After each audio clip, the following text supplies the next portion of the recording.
Bismillahirrahmanirrahim. Elhamdülillah. Vessalatu ala nebiyyina. Assalamu alaikum ve rahmatullahi ve barakatuh. Abu Davud және Насаидің Сунан кітаптарында келтірілген хадис екен. Бұны Абдулла ибн Аббас, Алла екеуінен де разы болсын, риуаят етіп айтқан екен.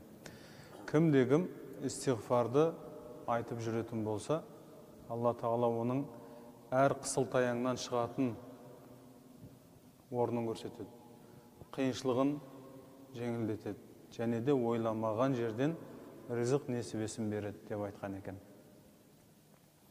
Истиғфар айтып жүрген адамның Алла Тағала 3 жақсылық беретіндігін айтып отыр. Алдыңыздан шыққан кедергінің өтетін жолды көрсетеді. Уайым қайғы келген кезде артынан қуанышын береді екен. Және де ризық несібені ойламаған жерден Алланың өзі жеткізеді деп айтады.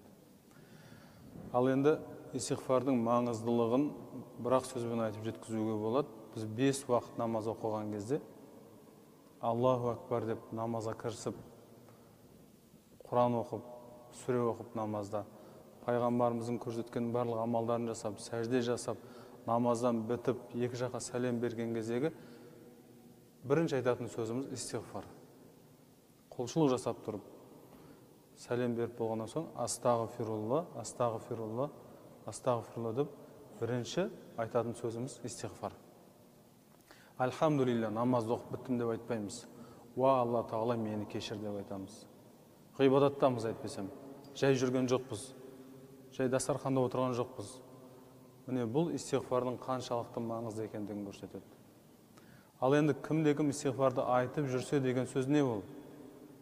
Бір-екі ауыз рет айтып қою ма? Бір мезгіл астағфирулла деп қою ма? Жоқ, қандай? Ол хадис кітаптарда айтады. Оны үнемі айтып жүру деген сөз күндіз 100 рет, кешке 100 рет дейді.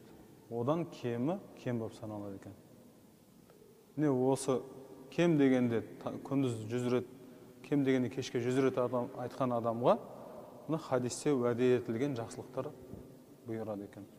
Алла Тағала дұғамызды, оқыған намаздарымызды иншалла қабыл етсін.